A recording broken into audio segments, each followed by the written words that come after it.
So if you had low back pain for years and you've tried exercises like the McGill Big 3, bird dogs, side planks, and the nagging back pain just still has not gone away. Or maybe it got better for a little bit and then you went down to pick something up off the floor. Or you sat for too long and bam, the back pain came right back. Well, I'm sorry you're going through this because low back pain is a very frustrating injury to have. Today, what we're going to do is break down why the McGill Big 3 and also other core programs usually fall short for lasting relief. And we're going to show you what actually fixes low back pain at the source. But before we get into that, I'm going to show you a testimonial from one of my clients I fixed with herniated disc.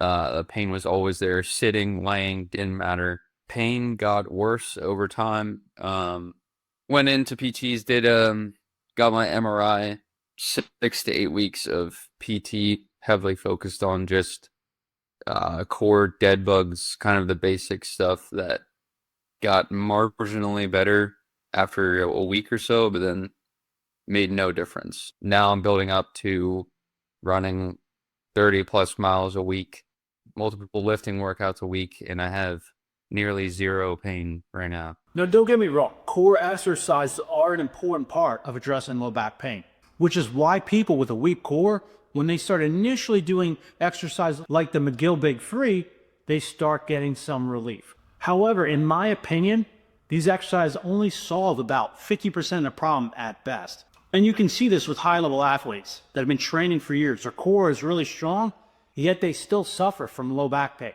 Why? Because the underlying foundation of addressing pelvic stability is being missed. The true foundation for fixing low back pain isn't more planks and dead bugs. It's in the proper activation and strengthening of the anterior fibers of the glute medius and also the glute minimus. And you might be listening to this thinking, well, I'm already training my glutes. I'm doing glute bridges. I'm doing clamshells. I'm doing bent hip walks. The issue is that most of these movements primarily recruit the upper part of the glute medius and also the glute max, along with the lateral rotators. And the TFL, along with your lateral rotators, I believe are the main compensation patterns that pull your pelvis out of alignment and put a tremendous amount of stress onto your low back. So what we're going to show you now is how we target the medial rotator chain using 4 different exercises in order to counterbalance the lateral rotators and pull the pelvis back into alignment in order to take pressure off of your lower back. And we're also going to show you a core exercise we use in order to fix anterior pelvic tilt. Let's get into that now. For the first 2 exercises, if I squeeze my butt together, and there's that dimple right here, little half moon shape through the dimple, that's where you want to feel it. You don't want to feel it here up into the TFL or high into the glute, and you don't want to feel it down here towards the piriformis. So the first exercise is called the Glute Fly.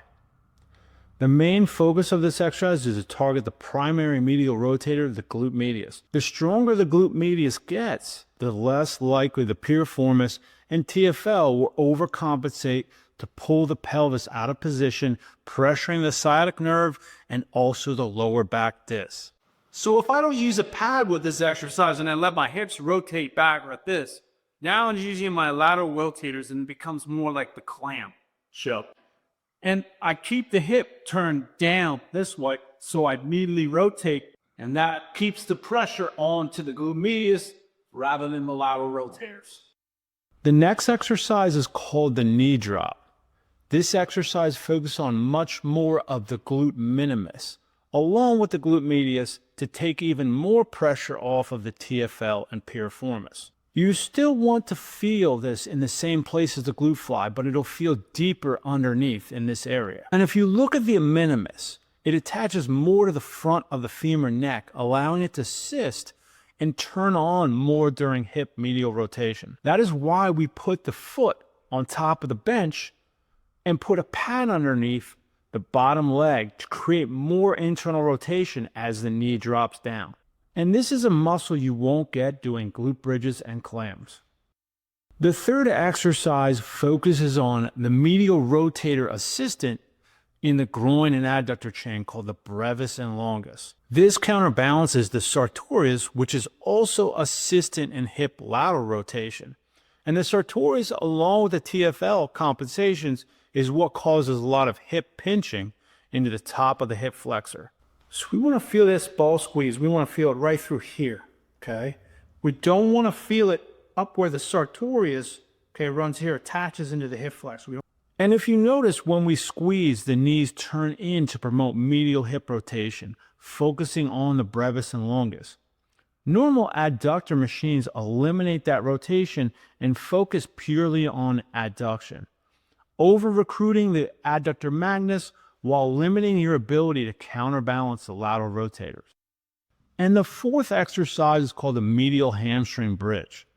This exercise focuses on the other medial hip rotator assistant, the hamstring semimembranosus, to counterbalance the lateral rotator where most hamstring pulls and tightness occur, the biceps femoris. You want to feel this right through the inside of the hamstring here, then the semimembranosus, not here on the outside. So if you want the full cues, the activation tests, and also how to feel the correct muscles, check out our Rehab app. We also have some free exercises in the description for the Glute Fly and also the knee drop. So now let's go into the core so you can learn how to fully decompress the spine.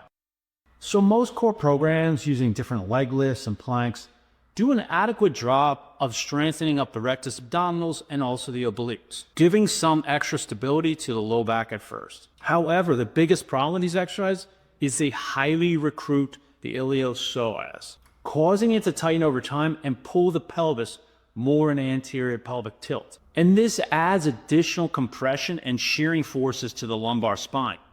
In our system, when doing core exercises, rather than focusing on the ILIOPSOAS, we focus on the muscles that create posterior pelvic tilt, transverse abdominals, along with the iliacus.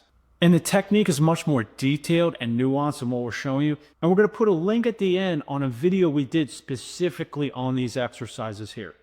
So once you've built your medial hip rotators and your core foundation in phase one, and most of the shearing forces and compression are off your spine, this is when we move into phase two of our Rehab app. And in phase two, this is also when it's safe to start doing light loading on the spine using hyperextensions or dumbbell deadlifts. And we also start introducing stretches in order to open that spine up and take even more pressure off. So what we generally do is we start people out with like 10 to 25 pound dumbbells, something in that area that doesn't hurt their low back. And we load it up when they try to touch the floor and come back up with a neutral spine angle or a slight arch in the back. If this bothers them, then what we do is we raise it up a little bit onto something, okay, so it doesn't hurt the low back. You might start here, that's fine. You pick a spot where you start loading those discs where it's not gonna hurt you.